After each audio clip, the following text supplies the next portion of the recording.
இந்தியாவில் ஒவ்வொரு வருஷமும் ரிஜிஸ்டர்டு சிட் ஃபண்ட் தொழிலில் புரள்கிற பணம் எவ்வளோ தெரியுமா? கிட்டத்தட்ட 30,000 கோடி ரூபாய்.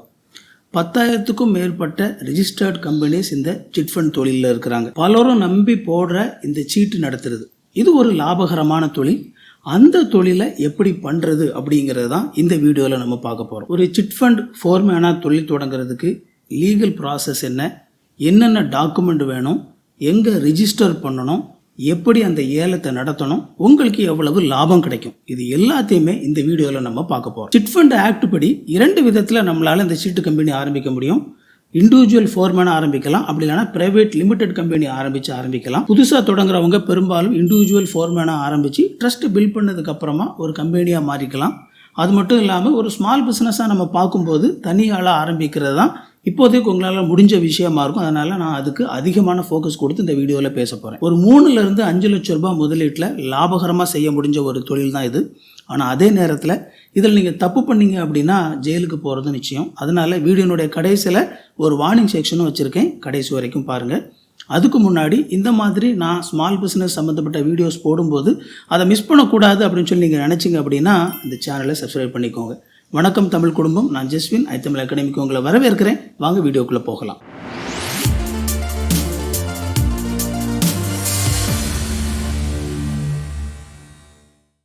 முதலாவது இந்த சீட் அண்ட் ஃபோர்மன் அப்படிங்கிறத புரிஞ்சுக்கலாம். இந்த சீட்டு அப்படிங்கிறது ஒரு குறிப்பிட்ட எண்ணிக்கையிலான மக்கள் ஒரு குறிப்பிட்ட மாதத்துக்கு ஒரு குறிப்பிட்ட தொகையை மாதம் கொடுத்துட்டு வருவாங்க.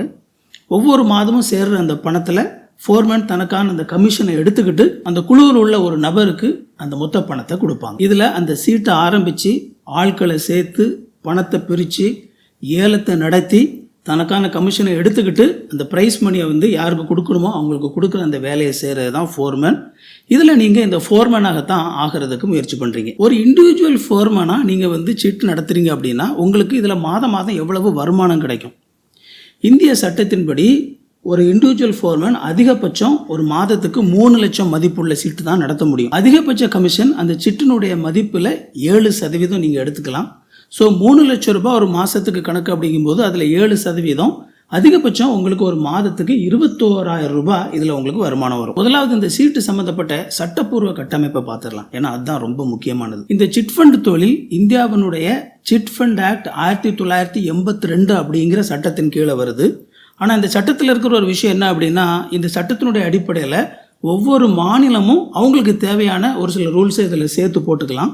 அதனால் தமிழ்நாட்டில் 1984 சிட் ஃபண்ட் ரூல்ஸ் அப்படிங்கிற ஒரு சில ரூல்ஸ் இருக்குது, அதுவும் சேர்ந்து நமக்கு இதில் அப்ளை ஆகும். ஸோ நீங்கள் இப்போ சீட்டு நடத்துறீங்க அப்படின்னா உங்களுக்கு இந்த அடிப்படையில் என்ன மாதிரியான ரூல்ஸ் அப்ளை ஆகும் அப்படிங்கிறத பார்த்துடலாம். ஒரு இண்டிவிஜுவல் ஃபோர்மேனாக உங்களுடைய அக்ரிகேட் வேல்யூ, அதாவது மொத்தமாக நீங்கள் நடத்துகிற சீட்டு ஒரு நேரத்துக்கு 3 லட்சமாக தான் இருக்கணும், அதுக்கு அதிகமாக போகக்கூடாது. இந்த அக்ரிகேட் லிமிட்டை நீங்கள் அதிகமாக்கணும்னு நினச்சிங்க அப்படின்னா 4 பேர் சேர்ந்து ஒரு ஃபேம் ஆரம்பிச்சிங்க அப்படின்னா இதை 18 லட்சம் வரைக்கும் அதிகப்படுத்தி கொண்டு போக முடியும். இதை விட அதிகமாக போகணும் அப்படின்னா நீங்கள் ப்ரைவேட் லிமிடெட் கம்பெனி தான் ஆரம்பிக்கணும். ஸோ அது சார்ந்த சட்டங்கள் உங்களுக்கு அப்ளை ஆகும். ஃபோர்மேனுடைய அதிகபட்ச கமிஷன் அவங்க நடத்துகிற சீட்டில் இருந்து 7%, விருப்பப்பட்டால் அவங்க அதை குறைச்சிக்கலாம். நீங்கள் இந்த சீட்டுக்கான ஏலம் நடத்தும் போது அந்த சீட்டு போட்டுக்கிறதுல கண்டிப்பாக 2 பேர் அங்கே ப்ரெசண்ட்டாக இருக்கணும். இப்போ கண்டிப்பாக அவங்க அந்த ஃபிசிக்கல் லொக்கேஷனில் இருக்கணும் அப்படிங்கிற அவசியம் கிடையாது, வீடியோ கான்ஃபரன்சிங் மூலமாகவும் கலந்து கொள்ளலாம் அப்படின்னு சொல்லி சட்டத்தை மாற்றியிருக்கிறாங்க. RBI, அதாவது ரிசர்வ் பேங்க் ஆஃப் இந்தியா, இந்த சீட்டு நடத்துறதுக்கான எந்த ஒரு ரெகுலேஷனும் அவங்க கொடுக்கல. ஆனால் ஒருவேளை தப்பு நடக்குது அப்படிங்கிற மாதிரி தெரிஞ்சுது அப்படின்னா உங்களுடைய புக்ஸை இன்ஸ்பெக்ட் பண்ணுறதுக்கான ரைட்ஸ் அவங்களுக்கு இருக்குது. அது தாண்டி ரிஜிஸ்ட்ரேஷன் பண்ணுறது, ப்ராசஸ் பண்ணுறது எல்லாமே தமிழ்நாடு அரசாங்கத்தை சார்ந்த ரிஜிஸ்டர் ஆஃப் சிட்ஸ் அப்படிங்கிறவங்க தான் பார்ப்பாங்க. இப்போ நீங்கள் ஒரு இண்டிவிஜுவல் ஃபோர்மேனாக ஆகணும்னு சொல்லி டிசைட் பண்ணிட்டீங்க அப்படின்னா அது எப்படி பண்ணுறது அப்படிங்கிறத ஸ்டெப்பாக பார்க்கலாம். ஆக்சுவலி இது ரொம்ப சிம்பிளானது. ஏன் அப்படின்னா நீங்கள் எந்த ஒரு கம்பெனியுமே ரிஜிஸ்டர் பண்ண வேண்டிய அவசியம் இல்லை, ட்ரஸ்ட்டு ரிஜிஸ்டர் பண்ண வேண்டிய அவசியம் இல்லை. இன்ஃபேக்ட் நீங்கள் ஒரு குறிப்பிட்ட அமௌண்ட் உங்களுக்கு வருமானம் வர்ற வரைக்கும் GST கூட ரிஜிஸ்டர் பண்ண வேண்டிய அவசியம் இல்லை. அதனால் ரொம்ப ஈஸியாகவே இதை ஆரம்பிக்க முடியும். இதை அப்ளை பண்ணுறதுக்கான ஒரு மாடல் டாக்குமெண்ட் என்னென்ன தேவையோ அதை ஆன்லைனில் ரெடி பண்ணுறதுக்கான ஒரு வெப்பேஜையும் நான் ரெடி பண்ணியிருக்கிறேன். ஸோ அதுவும் எப்படி பண்ணணும் அப்படிங்கிறத சுருக்கமாக காட்டி அந்த லிங்கையும் டிஸ்கிரிப்ஷனில் கொடுக்குறேன், அதையும் நீங்கள் பயன்படுத்திக்கலாம். இதில் ஃபஸ்ட்டு ஸ்டெப் என்ன அப்படின்னா, அந்த சிட்டை நீங்கள் பிளான் பண்ணுங்கள். அதாவது இந்த சிட்டினுடைய வேல்யூ என்ன, எவ்வளவு அமௌண்ட் மாதம் கொடுக்கணும், எத்தனை சப்ஸ்கிரைபர்ஸ் இதில் இருக்கலாம் அப்படிங்கிறதெல்லாம் பிளான் பண்ணுங்கள். ஒரு விஷயம் உங்கள் மைண்டில் இருக்கணும், இதனுடைய அக்ரிகேட் வேல்யூ 3 லட்சத்துக்கு அதிகமாக போகக்கூடாது. சிட் ஃபண்டுகளுடைய விதிகளின்படி சிட் ஃபண்ட் எத்தனை மாதம் நடைபெறுதோ அத்தனை சப்ஸ்கிரைபர்ஸ் தான் அதில் இருக்கணும். ஏன்னா ஒவ்வொரு மாதமும் ஒவ்வொரு நபருக்கு அந்த பரிசு தொகை போகும் அப்படிங்கிறனால அந்த மாதத்தினுடைய எண்ணிக்கையும் சப்ஸ்கிரைபர்ஸுடைய எண்ணிக்கையும் ஒரே அளவில் இருக்கணும். இதில் ஒரு ஆள் வந்து 2 டிக்கெட் எடுத்துக்கலாம், ஆனால் அவங்க 2 நபராக தான் கணக்கிடப்படுவாங்களே தவிர ஒரே ஆளாக அவங்கள கணக்கு பண்ணக்கூடாது. Seat value, duration, commission rate, maximum discount, இது எல்லாத்தையுமே நீங்கள் வந்து ஒரு குறிப்பிட்ட ஃபார்மேட்டில் ரெடி பண்ணணும். எங்கே ஏலம் நடத்துவீங்க, ஒவ்வொரு மாதமும் எந்த தேதியில் நடத்துவீங்க, எந்த டைமில் நடத்துவீங்க அப்படிங்கிறதெல்லாம் நீங்கள் டாக்குமெண்ட்டாக ரெடி பண்ணணும். இது ஒரு குறிப்பிட்ட ஃபார்மேட்டில் இருக்கணும்.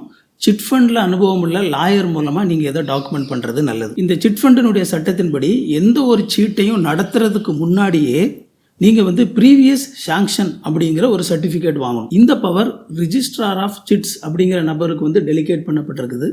நீங்கள் ஒருவேளை சென்னையில் இருந்தீங்க அப்படின்னா இது கமர்ஷியல் டாக்ஸஸ் அண்ட் ரெஜிஸ்ட்ரேஷன் டிபார்ட்மெண்ட்டுக்கு கீழே வந்து நீங்கள் ரிஜிஸ்டர் பண்ணணும்.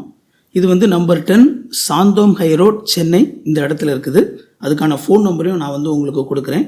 ஒருவேளை நீங்கள் வேறு டிஸ்ட்ரிக்டில் இருந்தீங்க அப்படின்னா அந்த டிஸ்ட்ரிக்டினுடைய சப் ரெஜிஸ்ட்ரார், அதில் சிட்ஸ் அப்படின்னு சொல்லி அதுக்கு ஒரு ஆள் இருப்பாங்க, அவங்ககிட்ட போய் நீங்கள் அப்ளை பண்ணணும். இது ரொம்ப ரொம்ப இம்பார்ட்டண்ட். இந்த சாங்ஷன் வாங்காமல் நீங்கள் சீட்டு ஆரம்பிக்கவே கூடாது. அப்படி ஆரம்பித்து அதை வந்து அரசாங்கம் கண்டுபிடிச்சாங்க அப்படின்னா உங்களுக்கு வந்து 2 வருஷம் வரைக்கும் ஜெயில், 5000 ரூபாய் அபராதம், அப்படி இல்லைன்னா அந்த 2ம் சேர்த்தும் கூட உங்களுக்கு தண்டனை கிடைக்கிறதுக்கு வாய்ப்பு இருக்குது. கவனமாக இருங்க. அடுத்ததாக வந்து நீங்கள் ஒரு செக்யூரிட்டி மணி டெபாசிட் பண்ணணும். ஸோ இந்த பிஸ்னஸில் இந்த இடத்துல தான் நீங்கள் வந்து கொஞ்சம் பணம் செலவு பண்ணணும். அதாவது நீங்கள் எவ்வளவு சீட்டு நடத்துகிறீங்களோ அதே அளவு வேல்யூ உள்ள பணத்தையோ அல்லது சொத்தையோ நீங்கள் வந்து பிணையாக கொடுக்கணும்.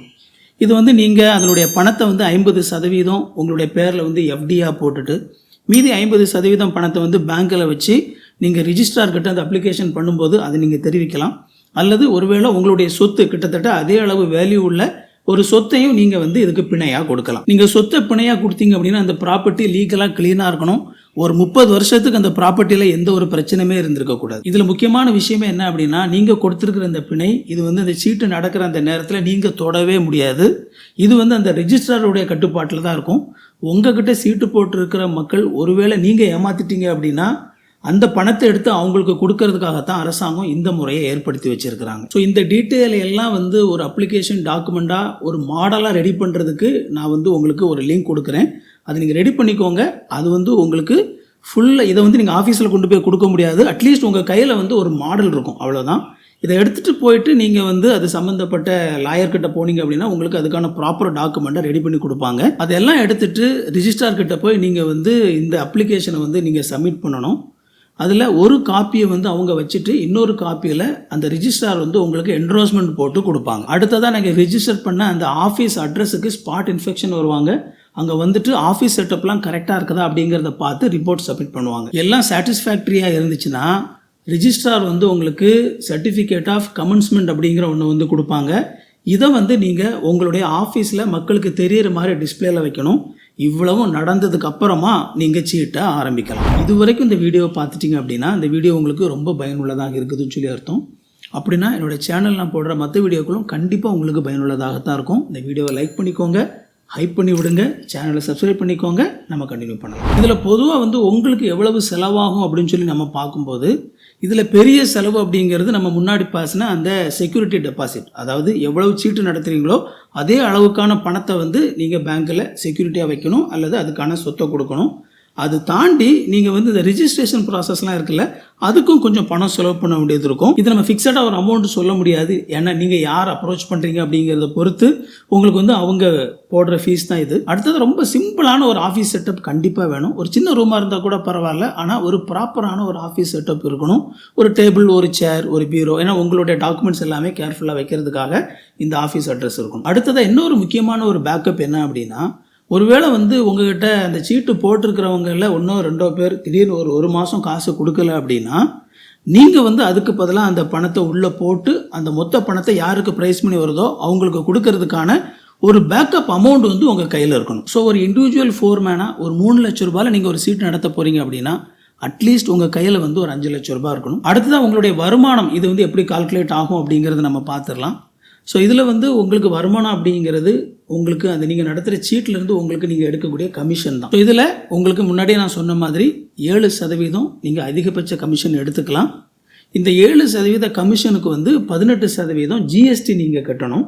ஆனால் இந்த ஜிஎஸ்டி வந்து நீங்கள் கட்ட வேண்டியதில்லை, அந்த ஜிஎஸ்டியையும் சேர்த்தே நீங்கள் வந்து கமிஷனை எடுத்துக்கலாம். ஸோ 7% ப்ளஸ் அந்த 18% அப்படிங்கிற அந்த ஜிஎஸ்டி, இது எல்லாமே சேர்த்து நீங்கள் கமிஷனை எடுத்துக்கலாம். உதாரணத்துக்கு 1 லட்சம் ரூபாய் சீட்டில் 7% கமிஷன் அப்படிங்கிறது 7,000 ரூபாய், அதில் ஒரு 18% ஜிஎஸ்டி அப்படிங்கிறது கூடுதலாக ஒரு 1,260 ரூபாய். ஸோ நீங்கள் வந்து 8,260 ரூபாய் நீங்கள் மொத்தமாக எடுத்துக்கிட்டு ரிமைனிங் அமௌண்ட் வந்து ப்ரைஸ் மணியாக கொடுப்பீங்க. இதில் ஆனுவல் கமிஷன் 20 லட்சம் ரூபாய்க்கு தாண்டுது உங்களுக்கு அப்படின்னா நீங்கள் கண்டிப்பாக ஜிஎஸ்டி ரிஜிஸ்டர் பண்ணணும். ஆனால் அது 20 லட்சம் ரூபாய் தாண்டலை, அதுக்குள்ளே தான் உங்களுடைய ஒரு வருஷத்துக்கான மொத்த கமிஷன் இருக்குது அப்படின்னா நீங்கள் ஜிஎஸ்டி ரிஜிஸ்டர் பண்ண வேண்டிய அவசியம் இல்லை. ஒருவேளை சீட்டு போட்டதில் யாராவது ஒருத்தர் லேட்டாக பேமெண்ட் கொடுக்குறாங்க, ஸ்கிப் பண்ணுறாங்க அப்படின்னா அவங்ககிட்ட வந்து வட்டி அல்லது வந்து ஃபைன் வசூலிக்கிறதுக்கு அனுமதி இருக்குது. ஸோ நீங்கள் வந்து இந்த சட்டத்துக்கு உட்பட்டு நீங்கள் அவங்கக்கிட்ட அந்த வட்டியோ அல்லது ஃபைனாவோ நீங்கள் அடுத்த முறை அவங்க கொடுக்கும்போது அதை வசூலிச்சுக்கலாம். இப்போது நீங்கள் வந்து இந்த சீட்டெல்லாம் ஆரம்பித்து ஆட்கள் எல்லாம் நீங்கள் சேர்த்துட்டீங்க, எல்லார்ட்டையும் பணம் வாங்கி உங்கள் கையில் ரெடியாக இருக்குது. எப்படி இந்த ஏலத்தை நடத்துறது அப்படிங்கிற அந்த ப்ராசஸை பார்க்கலாம். இதில் முதல் ரெக்யர்மெண்ட் என்ன அப்படின்னா, நீங்கள் வந்து அந்த டாக்குமெண்ட் ஃபைல் பண்ணும்போது இந்த ஏலம் வந்து எந்த இடத்துல நடக்கும், எந்த நாளில் நடக்கும், எந்த நேரத்தில் நடக்கும் அப்படிங்கிறத குறிப்பிட்டிருப்பீங்க. அந்த இடத்துல வச்சு தான் நீங்கள் அந்த ஏலத்தை நடத்தணும், வேறு இடத்துல வச்சு நடத்தக்கூடாது. இந்த ஏலம் நடக்கும்போது இந்த சீட்டு கட்டின சந்தாதாரர்கள் உங்ககிட்ட இருக்கணும். முந்தின மாத தவணை கட்டின அந்த சந்தாதாரர்கள் மட்டும்தான் இதில் கலந்து கொள்றதுக்கு தகுதி உள்ளவங்க. ஒருவேளை உங்களுக்கு வந்து அந்த முந்தின மாத தவணையை ஒரு சந்தாதாரர் கட்டல அப்படின்னா அவங்க வந்து அந்த ஏலத்தில் கலந்து கொள்ளக்கூடாது. ஏலம் நடக்கும்போது குறைஞ்சது சீட்டு போட்டதில் 2 சந்தாதாரர்களாவது அங்கே வந்து இருக்கணும். இப்போ வந்து வீடியோ கான்ஃபரன்சிங் மூலமாகவும் அதில் கலந்து கொள்ளலாம் அப்படின்னு சொல்லி சட்டம் மாற்றப்பட்டிருக்குது. இப்போ அந்த ஃபோர்மேன் வந்து ஏலத்தை ஆரம்பித்து வைப்பார். அதில் கலந்து கொண்டவங்க வந்து அவங்களுடைய தள்ளுபடியை வந்து கேட்க ஆரம்பிப்பாங்க. அதாவது அவங்களுக்கு வந்து 1 லட்சம் ரூபாய் சீட்டு அப்படின்னா குறைஞ்சபட்சம் வந்து யார் குறைவாக கேட்குறாங்க அப்படிங்கிற அந்த இது. ஸோ எனக்கு வந்து ஒருத்தர் 90,000 ரூபா போதும் அப்படிம்பார், இன்னொருத்தர் வந்து எனக்கு 80,000 ரூபா தந்தால் போதும் அப்படின்னு சொல்லி வந்து குறைச்சி கேட்டுக்கிட்டே வருவாங்க.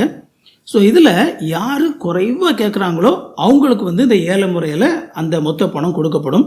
இதில் ஒரு முக்கியமான ரூல் இருக்குது. அதிகபட்சம் 40% தான் குறைச்சி கேட்க முடியும். அதாவது 1 லட்சம் ரூபாய் சீட்டில் ஒருத்தர் வந்து அதிகபட்சம் 60,000 ரூபாய் வரைக்கும் தான் குறைச்சி கேட்க முடியும். எனக்கு 50,000 ரூபாய் தாங்க போதும் அப்படின்னு சொல்லி கேட்க முடியாது, ஏன்னா சட்டமே அதை அனுமதிக்கலை. ஸோ 40% வரைக்கும் தான் குறைச்சி கேட்க முடியும். ஒருவேளை 2 நபர்கள் ஒரே அளவு தள்ளுபடியில் எனக்கு இந்த அமௌண்ட் வேணும் அப்படின்னு சொல்லி கேட்குறாங்க, 80,000 ரூபான்னு சொல்லி 2 பேர் கேட்டுட்டு இருக்கிறாங்க அப்படின்னா அப்போது அவங்க 2 பேரையும் சீட்டு போட்டு குலுக்கல் முறையில் ஒரு நபரை தேர்ந்தெடுத்து அவங்களுக்கு அந்த பணத்தை கொடுக்கணும். அதே மாதிரி யாருமே கேட்கல அப்படின்னாலும் அந்த சூழ்நிலையிலையும் யாரெல்லாம் தகுதி உள்ளவங்களாக இருக்கிறாங்களோ அவங்க பேரெல்லாம் எழுதி போட்டு குலுக்கல் முறையில் அவங்களுக்கு பணம் கொடுக்கப்படும். ஆனால் இந்த மாதிரி யாருமே கேட்கல அப்படின்னா நீங்கள் வந்து அந்த குலுக்கல் முறையில் போட்டு உங்களுக்கான கமிஷன் ப்ளஸ் அந்த ஜிஎஸ்டி அமௌண்ட் எடுத்துகிட்டு மீதி மொத்த அமௌண்ட்டையும் குலுக்கலில் யாருக்கு ப்ரைஸ் உள்ளதோ அவங்களுக்கு கொடுக்கணும். இப்போ ஒரு சில பேருக்கு ஒரு சின்ன சந்தேகம் இருக்கும். 1 லட்சம் ரூபாய் சீட்டு ஒருத்தர் 80,000 ரூபாய்க்கு கேட்டு வாங்கிட்டாங்க, ரிமைனிங் அமௌண்ட் இருக்குது, அது என்னாகும் அப்படின்னு சொல்லி நீங்கள் நினைக்கலாம். இதுதான் ஆக்சுவலாக வந்து அந்த சீட்டு கட்டுற பல நபர்களுக்கு வந்து லாபம். ஆக்சுவலாக இதை டிவிடெண்ட் அப்படின்னு சொல்லி சொல்லுவாங்க. இப்போ உங்களுக்கு வந்து ஒருத்தர் 80,000 ரூபாய்க்கு கேட்டிருக்கிறாங்க, அவருக்கு 80,000 ரூபாய் கொடுத்தாச்சு. ஃபோர்மேன் வந்து அவருக்கான கமிஷன் ப்ளஸ் ஜிஎஸ்டி எடுத்துக்குவார், ரிமைனிங் அமௌண்ட் இருக்கும். அந்த ரிமைனிங் அமௌண்ட் வந்து திரும்பவும் சீட்லேயே போட்டுருவாங்க. அடுத்த முறை மற்ற நபர்கள் வந்து அந்த சீட்டை கொடுக்கும்போது அமௌண்ட் கொடுக்கும்போது உள்ள எவ்வளவு அமௌண்ட் இருக்குதோ அந்த அமௌண்ட் வந்து அவங்களுக்கு சரிசமமாக கழிக்கப்பட்டு ரிமைனிங் அமௌண்ட் கொடுத்தா போதும். இப்போ ஒரு 1 லட்ச ரூபாய் சீட்டில் 10 பேர் இருக்கிறாங்க, 10,000 ரூபாய் உள்ள வந்து டிவிடெண்டாக இருக்குது அப்படின்னா அதில் வந்து மற்றவங்க வந்து அடுத்த மாதத்தில் அவங்க 9,000 ரூபாய் கொடுத்தா போதும், 10,000 ரூபாய் கொடுக்க வேண்டாம். இந்த ஏலம் நடக்கிறது இது எல்லாத்தையுமே நீங்கள் வந்து எப்படி நடந்தது அப்படிங்கிறத குறிப்பேட்டில் பதிவு பண்ணணும். மினிட்ஸ் அப்படின்னு சொல்லி சொல்லுவாங்க. அந்த மினிட்ஸில் வந்து என்னென்ன நடந்துச்சு அப்படிங்கிறதெல்லாம் கரெக்டாக நீங்கள் பதிவு பண்ணணும். அதை பதிவு பண்ணி நீங்கள் வந்து ஒரு சில விஷயங்களை ரெக்கார்ட் பண்ணணும். ஏலம் நடந்த தேதி, நடந்த இடம், எந்த உறுப்பினர்கள் எல்லாம் அதில் கலந்து கொண்டாங்க, அதிகபட்ச ஏலத்தொகை எவ்வளவு போச்சு, எவ்வளவு டிஸ்கவுண்ட்டுக்கு வந்து அது கேட்கப்பட்டது, அல்லது யாருமே கேட்கல அப்படின்னா குலுக்கல் முறையில் யாருக்கு கொடுக்கப்பட்டது, அந்த வெற்றி பெற்ற சந்தாதாரருடைய பெயர் மற்றும் அவருடைய அந்த டிக்கெட் எண், பிரித்து அளிக்கப்பட்டிருக்கிற டிவிடெண்ட் தொகை, இது எல்லாமே வந்து அந்த நோட்டில் வந்து பதிவு செய்யப்பட்டு அங்கே வந்திருந்த அட்லீஸ்ட் 2 சந்தாதாரர்கள்ட்ட நீங்கள் வந்து கீழே கையெழுத்து வாங்கணும். ஒருவேளை இதில் வந்து ஆன்லைன் மூலமாக நபர்கள் கலந்து கொண்டிருந்தாங்க அப்படின்னா அந்த மாதிரி ஆன்லைன் மூலமாக நடக்கக்கூடிய ஆக்ஷனில் வந்து நீங்கள் அந்த வீடியோவை ஃபுல்லாக ரெக்கார்ட் பண்ணணும். இது ரொம்ப முக்கியமானது. வீடியோ வந்து நீங்கள் ஃபுல்லாக ரெக்கார்ட் பண்ணணும். அதுதான் வந்து அவங்க அதில் கலந்து கொண்டிருக்காங்க அப்படிங்கிறதுக்கான ஆதாரம். அடுத்ததாக இந்த ஆக்ஷன் எல்லாம் முடிஞ்சதுக்கப்புறமா நீங்கள் நோட்டில் இந்த டீட்டெயிலாம் எழுதுவீங்கல்ல, இதை வந்து ஒரு ஃபோட்டோவோ ஸ்கேனோ பண்ணி அவங்களுடைய இமெயில் ஐடிக்கு வந்து அனுப்பணும். அனுப்பிட்டு அவங்க வந்து உங்களுக்கு ரீப்ளை பண்ணணும். ஆமாம், நான் இதில் வந்து கலந்து கொண்டேன், இதில் நான் கலந்து கொண்டதை ஒத்துக்கொள்கிறேன் அப்படின்னு சொல்லி வந்து தமிழ்லேயோ இங்கிலீஷ்லேயோ அவங்க வந்து உங்களுக்கு ரீப்ளை பண்ணணும். இந்த மாதிரி ரீப்ளை பண்ணாங்க அப்படின்னா அது அவங்க அந்த மினிட்ஸில் வந்து கையெழுத்து போட்டதாக கருதப்படும். ஒவ்வொரு மாதமும் இந்த ஏலம் முடியும் போது அது முடிஞ்சு 2 மாதத்துக்குள்ளே நீங்கள் அந்த நகலை வந்து இந்த ரிஜிஸ்ட்ரார்கிட்ட நீங்கள் வந்து எல்லாம் கரெக்டாக ரெடி பண்ணி அவங்ககிட்ட திரும்ப போய் சப்மிட் பண்ணணும். ஒவ்வொரு முறை ஏலம் நடக்கும்போதும் இதை நீங்கள் பண்ணணும். இப்போ ஒரு நபர் வந்து ஏலம் எடுத்திருக்கிறாங்க, அவங்களுக்கு வந்து ப்ரைஸ் கிடச்சிருக்குது அப்படின்னா அவங்க வந்து ரிமைனிங் இருக்கிற மாதங்களும் அவங்க கட்ட வேண்டிய பணத்தை கண்டிப்பாக கட்டுவாங்க அப்படிங்கிறதுக்கான ஒரு பிணை அவங்கக்கிட்ட கேட்டு வாங்கணும். அந்த பிணை வந்து சரிபார்க்கப்பட்டு அந்த ஆக்ஷன் முடிஞ்சு 7 நாளைக்குள்ளே யாருக்கு பணத்தை கொடுக்கணுமோ அவர் கையில் வந்து அந்த பணத்தை கொடுக்கணும். ஒருவேளை வந்து அவர் அந்த பிணை கொடுக்கறதுக்கு தவறினார் அப்படின்னா நீங்கள் அவர்கிட்ட அந்த பணத்தை கொடுக்க வேண்டிய அவசியம் இல்லை. அந்த பணத்தை வந்து தனியாக ஒரு பேங்க் அக்கௌண்ட்டில் வச்சுட்டு அதையும் நீங்கள் ரிஜிஸ்ட்ரார்கிட்ட தெரிவிக்கணும். ஸோ ஓரளவு உங்களுக்கு ஐடியா கிடைச்சிருக்கும் அப்படின்னு சொல்லி நினைக்கிறேன். இப்போ கடைசியாக நான் சொன்ன அந்த வார்னிங் செக்ஷன் என்னென்ன நீங்கள் இதில் செய்யவே கூடாது அப்படிங்கிறத குயிக்காக பார்த்துடலாம். இந்த சீட்டை வந்து நீங்கள் மக்கள்கிட்ட ப்ரமோட் பண்ணும்போது இது வந்து சீட்டு அப்படிங்கிறனால அந்த சீட்டை தெளிவுபடுத்தி இதில் அவங்களுக்கு எந்த மாதிரி வருமானம் கிடைக்கும் அப்படிங்கிறத அவங்களுக்கு சொல்லணும். இதில் வந்து நீங்கள் இவ்வளோ பணம் கொடுத்தீங்க அப்படின்னா உங்களுக்கு இதில் வந்து இவ்வளோ ரிட்டர்ன் கிடைக்கிறதுக்கு வாய்ப்பு இருக்குது அப்படிங்கிற மாதிரி ஏதோ ஒரு பெரிய இன்வெஸ்ட்மெண்ட் மாதிரி இதை வந்து நீங்கள் மக்கள்கிட்ட சொல்லக்கூடாது. இது வந்து இன்வெஸ்ட்மெண்ட் ஸ்கீம் கிடையாது, இதனுடைய செட்டப்பே வேறு. அதனால் இதை தெளிவாக வந்து மக்களுக்கு தெளிவுபடுத்த வேண்டியது உங்களுடைய கடமை. அடுத்ததாக ஒரு பொழுதும் இதில் கலெக்ட் பண்ணுற பணத்தை நீங்கள் உங்களுடைய பர்சனல் யூஸுக்கு பயன்படுத்தவே கூடாது. அந்த கமிஷன் மட்டும்தான் உங்களுடையது. ஸோ அந்த கமிஷன் தான் நீங்கள் வந்து பயன்படுத்திக்கலாம். அது தவிர மற்ற பணத்தை எதையுமே எக்காரணம் கொண்டும் உங்களுடைய பர்சனல் யூஸுக்கு நீங்கள் பயன்படுத்தக்கூடாது. அப்படி நீங்கள் பயன்படுத்தினீங்க அப்படின்னா இந்த சீட்டை வந்து உங்களால் முழுசாக நடத்த முடியாமல் போகும். இது ஒரு பெரிய பிரச்சனையாகும். ஸோ கடைசியாக நீங்கள் ஜெயிலுக்கு போக வேண்டியதாக இருக்கும். அடுத்ததாக சீட்டு கம்பெனி, சிட் ஃபண்ட் அப்படின்னு சொல்லி பேர் வச்சுட்டு வேறு பிஸ்னஸ் நடத்துறது. இதில் ரொம்ப ரொம்ப முக்கியமான ஒரு ரூலே இதுதான். நீங்கள் வந்து ஒருவேளை ஒரு ப்ரைவேட் கம்பெனி ஆரம்பித்து அல்லது வந்து ஒரு 4 பேர் சேர்ந்து ஒரு ஃபேம் ஆரம்பித்து நீங்கள் வந்து சீட்டு நடத்துகிறீங்க அப்படின்னா அந்த குறிப்பிட்ட பேரில் சீட்டு மட்டும்தான் நடத்தணும்.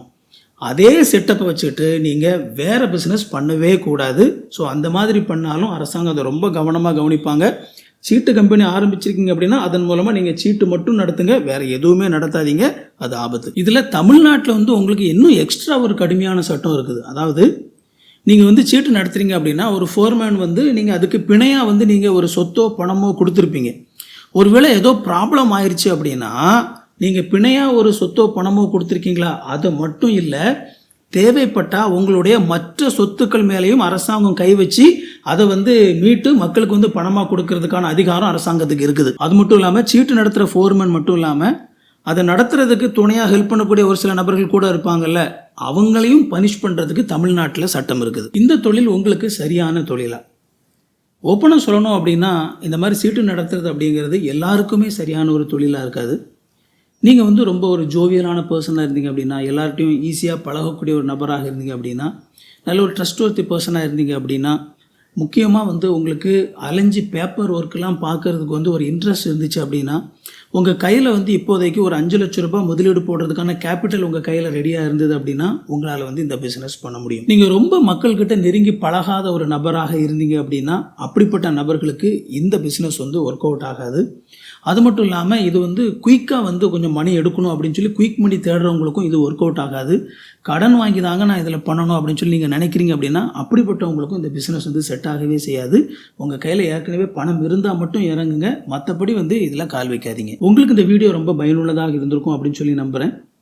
உங்களுடைய நண்பர்கள் உறவினர்களுக்கு இந்த வீடியோ பயனுள்ளதாக இருக்கும்னு நினச்சிங்க அப்படின்னா அவங்களுக்கு இந்த வீடியோவை ஷேர் பண்ணி விடுங்க. ஒருவேளை இது சம்மந்தப்பட்ட ஏதாவது சந்தேகங்கள் இருந்துச்சு அப்படின்னா தாராளமாக நீங்கள் கமெண்டில் கேட்கலாம்.